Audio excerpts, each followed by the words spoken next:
नमस्कार एवरीवन, बहुत बहुत स्वागत है हमारी यूट्यूब चैनल पे। आशा करता हूँ सब अच्छे होंगे। 11:51 है। मैं आपको एक चीज बार बार ये बोलता हूँ कि देखो, ऑप्शन ट्रेड करना चाहिए मींस, लेकिन आपका कुछ एक्सपीरियंस हो और वो अपॉर्चुनिटी का गेम है। उसमें बहुत कुछ देखने पड़े, changes why, change in contract, change in volume, और बहुत मतलब एक प्रकार से कह सकते हो आप, जब तक एक्सपीरियंस नहीं हो जाता तब तक आप ऑप्शन ट्रेड नहीं कर सकते हो। अगर मैं आपको बताऊं कि अगर स्टॉक में ट्रेड करना बहुत इजी होता है मींस, अगर आप उसमें डाटा देखो, स्टॉक क्या होता है, उसका जो डाटा होता है उसमें हमें जो चेंजेस होते हैं वो बहुत ज्यादा चेंजेस नहीं होते। अगर वो बुल टू बुलिश है तो बुलिश ही रहेगा लास्ट तक, बेयर टू बेरिश है तो बेरिश ही रहेगा लास्ट तक। मैं आपको क्यों कहता हूं कि बार बार कि आपको स्टॉक में ट्रेड करना मींस आप डायरेक्शन पकड़ लेते हो, तो आप एक बार उसका डाटा देख के बता दोगे कि इसमें मुझे ट्रेड करना चाहिए कि नहीं करना चाहिए। 100 to 100%। देखो, मैंने कई बार बताया है कि आप स्टॉक में आपको शुरू में जब आप छोटे देखते हो कि यार क्या पॉइंट, 10 पॉइंट है तो मूवमेंट करता है पूरे दिन में, 12 पॉइंट है तो मूवमेंट करता है, लेकिन अगर वही 10 पॉइंट आप 100 क्वांटिटी से करोगे ना तो आपको वो 1000 का प्रॉफिट होगा। और वही 1000 कमाने के लिए आप डेली में प्राइवेट सेक्टर में आप अपनी लाइफ के 12 घंटे दे रहे हो। मैं सबको नहीं कह रहा हूं, लेकिन अगर एक नॉर्मली अगर आप व्यक्ति को मिडिल क्लास फैमिली से, यानी आप प्राइवेट सेक्टर में जाते हो, बहुत ज्यादा एजुकेटेड नहीं हो, तो 30,000 से ज्यादा नहीं मिलता है। लेकिन मैं कहता हूं अगर आप एक्सपीरियंस 6 मंथ आप अपने ऊपर देते हो, 5 to 6 मंथ, तो आप स्टॉक से 1000 कमा सकते हो और आपके 10 में से 9 ट्रेड जाएंगे। ये मेरा वादा है आपसे, बस आपको डाटा रीड करना आना हो। अब जैसे ये ऑप्शन चेन है, देखो प्राइस एक्शन है। प्राइस एक्शन से हम बस में बैठना कब है मींस, मार्केट का एक वे है, चलने का एक रास्ता है कि इधर से जाएगा, फिर यहाँ पे घूमेगा, फिर ऐसे जाएगा, फिर ऊपर जाएगा, फिर लो लगाएगा, फिर हाई लगाएगा, फिर डबल टॉप बनाएगा, फिर नीचे आएगा। लेकिन ये किस साइड जाएगा ये तय नहीं करता प्राइस एक्शन। कितना भी बड़ा रेजिस्टेंस हो, डाटा पॉजिटिव तो रेजिस्टेंस तोड़ भी तो जाता है, कितना भी बड़ा सपोर्ट हो मार्केट इसको तोड़ के नीचे भी तो चला जाता है। तो सपोर्ट या रेजिस्टेंस मायने रखते हैं, लेकिन वो डाटा के फेवर में होना चाहिए। तो बहुत सारे क्वेश्चन होते हैं आपके, भाई प्राइस एक्शन हमारे फेल क्यों होते हैं? प्राइस एक्शन इसीलिए फेल होते हैं जब आप डाटा के अगेंस्ट जाते हो। जब आपके डाटा फेवर में रहता है तो आपका वो कम करता है, तब आप सोचते हो यार प्राइस एक्शन बहुत अच्छा काम करता है। तो ये ओएनजीसी क्या है, रेजिस्टेंस पे है। ये रेजिस्टेंस पे अब क्या, इसको ये ब्रेक करके ऊपर जाएगा या नीचे आएगा यहां से, ये तय कौन करेगा? ये डाटा तय करेगा यहां से। ये अगर कंफर्मेशन मिल गया, रिट्रेसेशन मिला है, तो ये नीचे जाएगा क्यों नहीं जा पा रहा है? क्योंकि शायद ही डाटा बुलिश है। मैं इतना देखो, मैं किसी भी स्टॉक को 183 स्टॉक है, मैं एक बार देखूंगा और बता सकता हूँ कि उसमें ट्रेड करना चाहिए कि नहीं, इसकी स्ट्रेंथ क्या है। जैसे ये है टेक महिंद्रा है, टेक महिंद्रा के 43,000, 17,000, 6,000, 8,000, क्या मुझे ट्रेड लेना चाहिए? लेना चाहिए, लेकिन अभी मैं इस पर तय नहीं करूंगा। कैसे तय करूंगा? सबसे पहले हमें निफ्टी ट्रेडर में जाना होगा। 1 मिनट में बता सकता हूं कि इसमें मुझे पॉजिटिव, जरूरी नहीं कि यहाँ पे डाटा आपको पॉजिटिव दिख जाए आप डायरेक्ट जाकर ट्रेड ले लो। नहीं, मैंने आपको क्लास में बताया क्या अभी मुझे यहाँ पे ये तो दिख रहा है। यहाँ पे अगर आपको सिर्फ ऑप्शन चेन देखना आ रहा है तब भी आप बोलोगे नहीं मुझे यहाँ पे ट्रेड लेना चाहिए, तो बोली सब वैल्यू 43 लाख है, डायरेक्ट ट्रेड लेना चाहिए। इतना आसान नहीं है, और भी बहुत चीजें देखनी पड़ती हैं। तो निफ्टी ट्रेडर में जाते हैं और यहाँ पे निफ्टी ओपन इंटरेस्ट में क्या है, Tech Mahindra. Okay, Tech Mahindra. Okay, क्या यहाँ पे अब मुझे ट्रेड लेना चाहिए? अगर आप क्लासेस में हो तो आप मुझे बताओगे क्या लेना चाहिए यहाँ पे। तो बोलोगे एग्जैक्टली लेना चाहिए टेक महिंद्रा में ट्रेड, बुलिश साइड का। बट कंफर्मेशन मोस्ट इंपॉर्टेंट, क्या स्ट्रेंथ रहेगी इस स्टॉक की? हाँ रहेगी, लेकिन बहुत ज्यादा तो नहीं रहेगी, लेकिन मीडियम से ही कुछ ज्यादा रहेगी, मतलब स्ट्रेंथ अच्छी रहेगी। टारगेट हम अपना अच्छा लेंगे टेक महिंद्रा। देखो, ट्रेड लेना चाहिए टेक महिंद्रा में। गैप अप खोला, गैप अप खोल के high low high low high low high low consolidation करा, इसको ब्रेक करेगा, शार्प मूवमेंट आएगा। इस तरीके से हमें कंफर्मेशन होता है। प्राइस सेक्शन हम यहाँ पे यूज करेंगे। प्राइस सेक्शन एंट्री कब लेना है हमें, कंफर्मेशन कब देगा, टारगेट कहाँ के लेंगे, ये हम सब इससे देखेंगे। ऐसे बहुत सारे स्टॉक है। यूबीएल में मुझे क्या करना चाहिए? यूबीएल मुझे किधर का ट्रेड लेना चाहिए? बुलिश लेना चाहिए, 4600, 1600, 1200, इस तरीके से। तो या तो मैं एक एक स्टॉक करके इसमें से फाइंड करो, नहीं तो बाकी मैंने आपको क्या बताया, सीट्स मैंने दिया है आपको क्लासेस में हो तो सीट से क्या होता है, मुझे 183 स्टॉक में ढूंढना नहीं पड़ेगा, मुझे कुछ लिमिटेड स्टॉक ही यहाँ पे मिल जाएंगे। तो यहाँ से मैं कुछ 2 4 5 स्टॉक में देख के, लेकिन आपको सिर्फ सीट से ट्रेड नहीं कर सकते हो, आपको उसके साथ साथ ऑप्शन चेन रीड करना, यानी डाटा रीड करना आता होगा, आना चाहिए, प्लस गैन कैलकुलेटर, बहुत सारी चीजें और होती हैं। तो वेट करते हैं, यहाँ पे एक स्टॉक देखते हैं, लास्ट तक बने रहिए।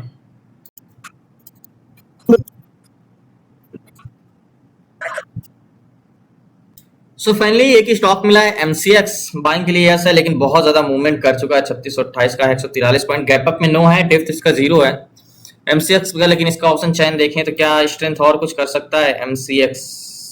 Just 1 minute, Maruti and MFX, ये है एमसीएक्स। तो क्या इसका डाटा है 9,000, 2,000, 5 गुना, 6,000, 3,000। तो 6,000, 2,000, 33, यानी स्ट्रेंथ बहुत ज्यादा है, मीन्स 5 टाइम्स ज्यादा है। अगर आपसे बात करूं तो मैं फंक्शन फॉर 4 टाइम्स तो ज्यादा ही है। लेकिन एमसीएक्स को ट्रेड लेने के लिए मुझे यहाँ पे एक बार और देखना पड़ेगा एमसीएक्स, क्योंकि वो बहुत ज्यादा स्ट्रेंथ, अगर सुबह होता तो मैं इस पे ट्रेड ले लेता। जिस हिसाब से डाटा है, स्ट्रेंथ तो बहुत ज्यादा है, आपको भी पता है। तो यहाँ पे देखो मार्केट डाउन गया है, लेकिन यहाँ पे ये पीसीआर क्रॉस कर दिया है, मींस ओपन हुआ तो 56 का था, लेकिन इसके बाद ये मार्केट यहाँ से क्रॉस किया। यानी मार्केट, मैंने आपको बोला है कि अगर मार्केट ऊपर जा रहा है, हाई लो लगाने आ रहा है नीचे, तो आपका पीसीआर भी साथ जा रहा है। तो यहाँ पे मार्केट, ये पीसीआर ऊपर चला जाएगा, मार्केट नीचे चला आएगा। तो इसका मतलब मार्केट नीचे तो जा रहा है, लेकिन बहुत नीचे नहीं जाएगा। ये रूल्स मैंने आपको क्लासेस में समझाया है कि मार्केट क्या कर रहा है। यहाँ पे मार्केट हाई लगाया, ये लो लगाने जा रहा है, लेकिन मार्केट का पीसीआर तो कंटिन्यू वो हायर लो लगाता नहीं है, यानी वो इंक्रीज हो रहा है। तो स्ट्रेंथ बहुत ज्यादा है, तो इसको 1 डे टाइम फ्रेम में लगाते हैं। तो एक हॉरिजॉन्टल जोन चाहिए। हॉरिजॉन्टल जोन देखने के लिए हमें क्या चाहिए? हॉरिजॉन्टल जोन या तो ये वाला लें या तो ये वाला लें। तो सबसे बेस्ट हॉरिजॉन्टल जोन मुझे ये वाला लग रहा है। अब ये वाला क्यों लिया? अब बोलोगे कि ये वाला क्यों नहीं लिया? मैंने आपको क्लासेस में पढ़ाया ना कि अगर एक ही लाइन पे 2 कैंडल्स का बॉडी आता है तो बहुत ज्यादा स्ट्रांग होता है। तो यहाँ पे कौन कौन से? पहली तो ये, और दूसरी ये वाली कैंडल्स का बॉडी आया, ठीक है, यहाँ पे। तो इसके बाद हम 5 मिनट टाइम फ्रेम में आएंगे। तो मार्केट इसको ब्रेक करता है तभी ट्रेड बनेगा, लेकिन इसके लिए हमें गैन कैलकुलेटर का भी यूज करना होगा कि गैन कैलकुलेटर का क्या इंटेंशन है। क्योंकि गैन थ्योरी जब मैंने आपको पढ़ाया है, तो गैन के बारे में मैंने जो डेल्बर्ट्स गैन थे, मैंने उनके स्टडीज के बारे में बताया था कि गैन कैलकुलेटर मात्र एक स्कैनर नहीं है, उसको आप लाइटली नहीं लेना। उसके बिना स्टॉक में आप ये नहीं पता कर सकते कि किस जोन में, सेलिंग जोन में या बाइंग जोन में। तो आप यहाँ पे इसका हॉरिजॉन्टल जोन का प्राइस है 3632 रुपए। ओके, तो गैन कैलकुलेटर में क्या डालेंगे? यहाँ पे 3632 रुपए गैन कैलकुलेटर में प्राइस डालेंगे, कैलकुलेट करेंगे। तो गैन का कहना है भैया 3645 के ऊपर जाएगा तभी आप बाई करना, और 3630 के नीचे आएगा तो सेल करना। यानी एमसीएक्स में 3630 के नीचे का आपका सेलिंग जोन बन रहा है, और 3645 के ऊपर आपका बाइंग जोन बन रहा है। तो मार्केट अभी किस जोन में? सेलिंग जोन में है या बाइंग जोन में है? तो अगर आप यहाँ पे ऑप्शन गैन कैलकुलेटर देखो तो 45 के ऊपर जाएगा तभी आप बाई कर सकते हो, और 30 के नीचे आएगा तो सेल। तो अभी तो 32, 30, 31 चल रहा है, तो यानी ये सेलिंग जोन में है। गैन का कहना है कि 45 पे जाएगा, यहाँ पे जाएगा तब आप बाई करना। तो इंतजार करते हैं कंफर्मेशन का, तब तक कोई और स्टॉक ढूंढते हैं, इसको साइड में रखते हैं।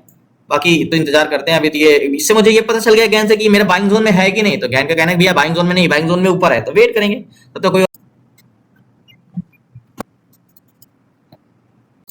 सो फाइनली एक स्टॉक और मिला है, जेएसडब्ल्यू स्टील, बट इसने भी स्ट्रेंथ काफी दे चुका है। 9:15 बजे से मार्केट हाई लो लगाते जा रहा है, और ये ऑल टाइम हाई पे भी है मेरे हिसाब से। नहीं, ऑल टाइम हाई पे नहीं, लेकिन इसका ऑप्शन चैन मुझे देखना पड़ेगा जेएसडब्ल्यू स्टील का कि क्या स्ट्रेंथ है। स्ट्रेंथ इसने दे तो नहीं चुका है अभी, है कि नहीं इसमें कुछ जेएसडब्ल्यू स्टील, क्योंकि मार्केट का बुलिश स्ट्रेंथ है 9,000, 3,000, 3 टाइम्स इसमें ज्यादा है, 5,335 एंड 6,000। मतलब इसमें प्रतिरोधक ज्यादा नहीं है।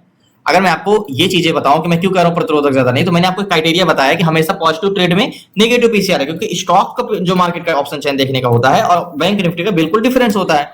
इसमें दूसरा तरीका होता है। तो नेगेटिव पीसीआर रहेगा, लेकिन उसका क्या क्राइटेरिया रहेगा? तो अगर मैं जेएसडब्ल्यू स्टील की बात करूं ऑप्शन चैन में, तो क्या है?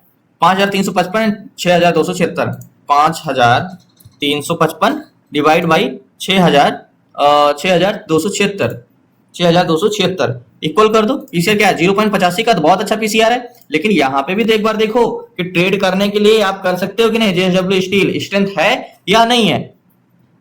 तो जेएसडब्ल्यू स्टील की बात करें तो चेंजेस हो जल्दी, जस्ट 1 मिनट। ये तो आपका वही है, ये JSW steel. Okay, market open हुआ कहाँ पे? ये 82 पे, लेकिन मार्केट नीचे गिरा। यहाँ पे देखो, यहाँ से पीसीआर कंटिन्यू इंक्रीज हो रहा है। यहाँ पे इतना फास्टली हो गया, पुट सेलर ऐड होने लगे कि मार्केट को ही क्रॉस कर दिया पीसीआर।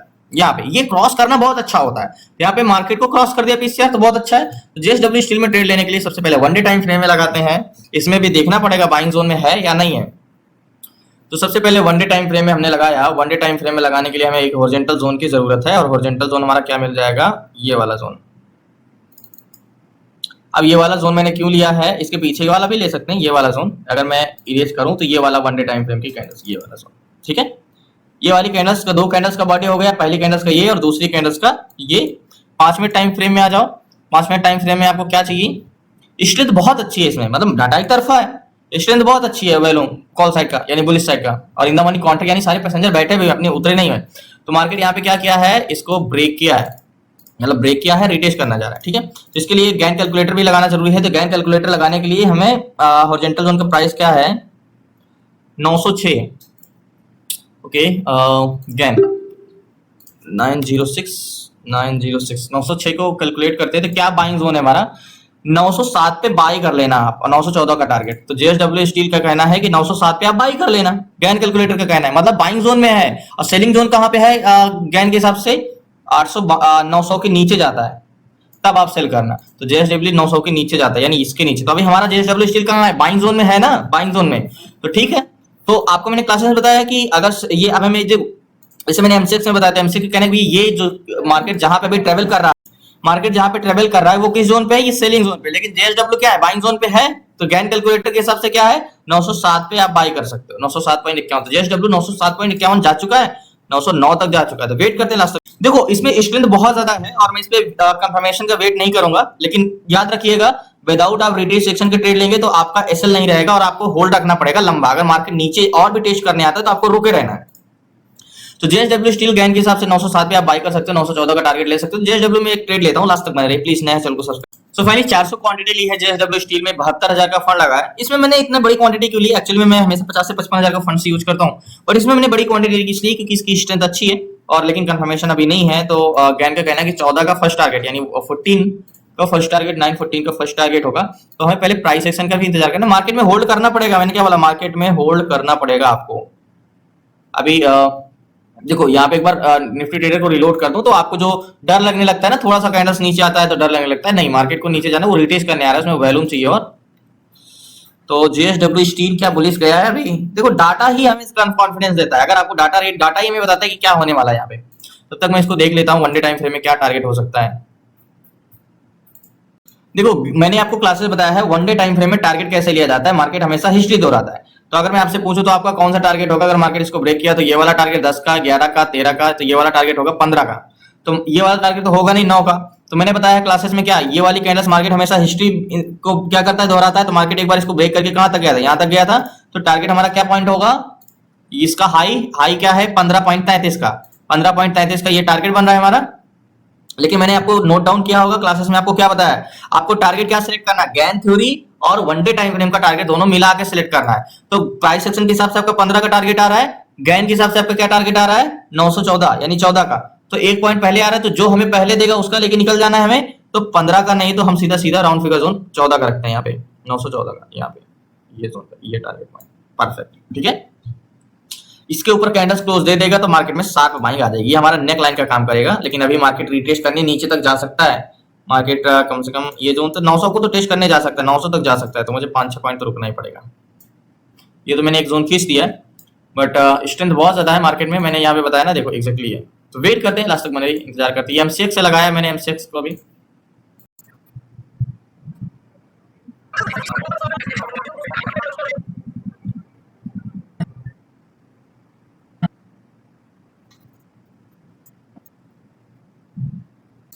सो फाइनली देखो मैंने एक चीज बताया है कि जो गैन का जो रूल्स है 901 902 चल रहा है मार्केट में, अभी मैं होल्ड हूं। मैं यहाँ पे गैन का कैलकुलेटर ओपन करता हूँ। गैन का कहना है कि आप 900 तक जोन फ्री मतलब सेफ हो।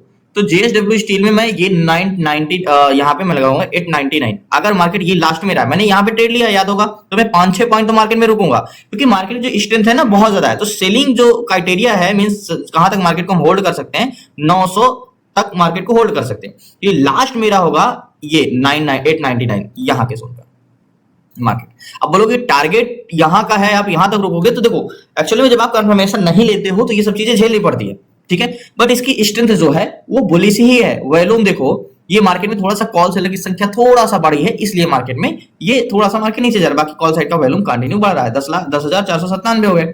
बाकी मार्केट का गैन का कहना है कि 900 तक ये बाइंग जोन में। और गैन याद रखिएगा, गैन ने अगर उस जोन में, गैन के जोन में 907 पे आ गया था मार्केट, अगर 907 पे गया है तो 914 जाना ही जाना है। तो 900 को अगर बेच तो चल देगा, क्योंकि इसका ऐसे टॉप लॉस क्या होगा 900 का होगा। तो ये मेरा जो जोन है मैं इसलिए रुका हूं, और ये जाएगा नहीं नीचे, मैं 100% कहता हूं ये ऊपर जाएगा। तो मैं 900 पे इसीलिए होल्ड रखा हूं कि अगर मेरा स्टॉप लॉस, अभी तक मैंने स्टॉप लॉस नहीं लगाया है, लेकिन मैंने बताया कि मेरा रुकने की जो एक लिमिट है कि मैं कहां तक रुक सकता हूं। ऐसा तो नहीं है कि मैं स्टॉप लॉस नहीं लगाया तो मार्केट गिरता जाएगा तो मैं रुका ही रहूंगा। मेरी जो एक रुकने की लिमिट है मींस पेशेंस की, वो मेरी इस जोन तक है। 900 के नीचे, क्योंकि जो गैन का कहना है कि आपका बाइंग कैटेगरी कहां पे आती है 907, और 907 से 900 के जोन में है मार्केट, तो उसको कुछ नहीं करना। लेकिन अगर 900 के नीचे जाता है तो आप सेलिंग जोन में चले जाते हो। यहाँ पे देखो cell below 900, target 892 and 878 and 870। तो 900 तक हम सेफ हैं, तो 900 तक मैं मार्केट में रुका रहा हूँ और ये टारगेट देगा। नीचे जाने का कोई मतलब ही नहीं, क्योंकि पैसेंजर तो सारे बुलिश जाने के लिए बैठे हैं। अगर वो बस में सारे पैसेंजर आगे जाने के लिए बैठे तो नीचे जाके करेगा क्या?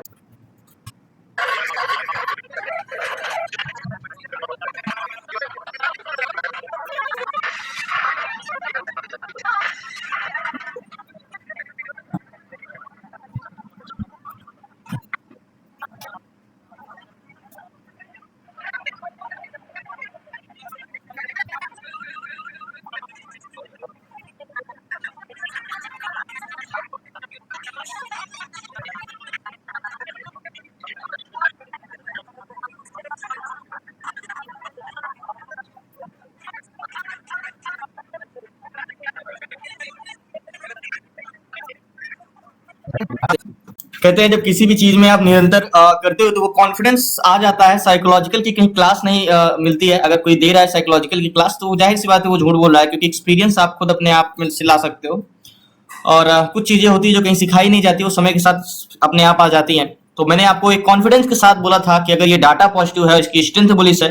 और मैंने गैन थ्योरी के बारे में बताया था कि गैन कैलकुलेटर एक नॉर्मली कोई इंडिकेटर नहीं है। ये गैन थ्योरी मैंने आपको पढ़ाया था डेल्बर्ट गैन के बारे में, कि डेल्बर्ट गैन की स्ट्रेटजीज कितना इंपॉर्टेंट है। तो अगर गैन के बाइंग जोन में 907 पे आया है तो 914 तो जाना ही है।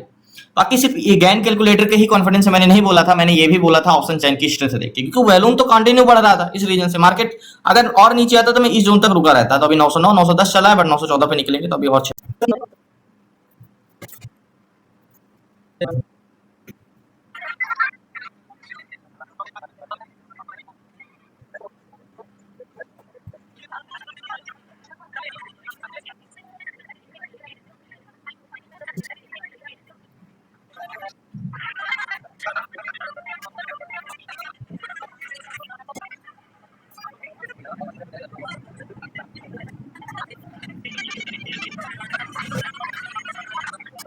सो फाइनली 3 पॉइंट और बचा है टारगेट। 11-12 तक होके आया है एंड 2 पॉइंट और बचा है। 14 जाता तो मैं स्क्वायर ऑफ कर दूंगा।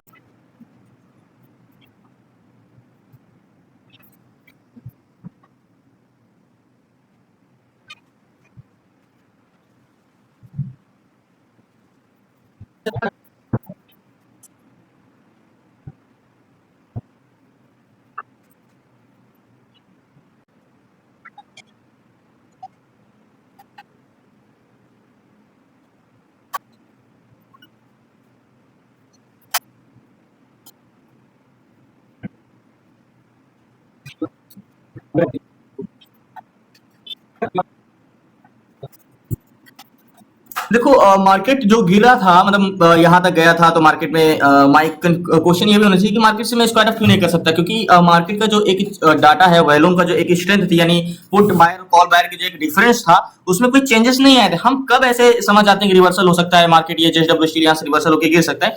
अगर कॉल बायर की संख्या बहुत कम होने लगती है, पुट बायर कंटिन्यू इंक्रीज होने लगती है, तो मैं समझ सकता था कि हो सकता है यहाँ पे चेंजेस आ जाए। और सबसे बड़ा ये कि अगर गैन ने बोला कि 7 के बाद 14 तक जाएगा, तो मतलब जाएगा, वो पहला टारगेट देगा, उसके बाद रिवर्सल हो सकता है यहाँ पे। अभी तो वो कंसल्टेशन कर रहा है एंड इंतजार।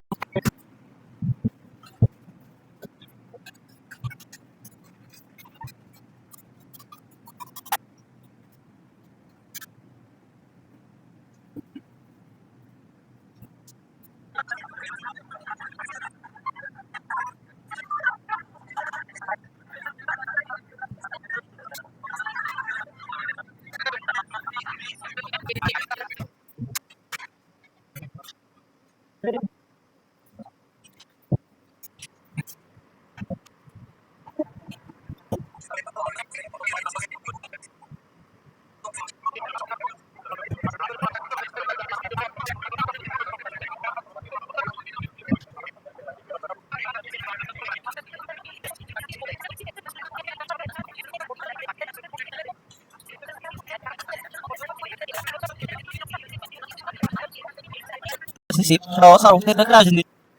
Game ka tarap, pero siya sila sino para si itnyo para si itnyo para po. Ini kaya aja sih kami pertama kena usil ni dah mulai aku impi kami kaya tapi nabi kaya kena kurang sih lagi sih ni. Udah Chris game dah sih ada video ya bro dari ini ya ada usah sih ada berapa Allah dari tarab. Ini lihat elnya ngabu sih sih lagi sih no sih belum nyal kendi kena salam Allah dari tarab भी हिलने so finally 13.93 के आसपास गया था market और market से मैं square of करता हूँ, लास्ट तक बने रहिए।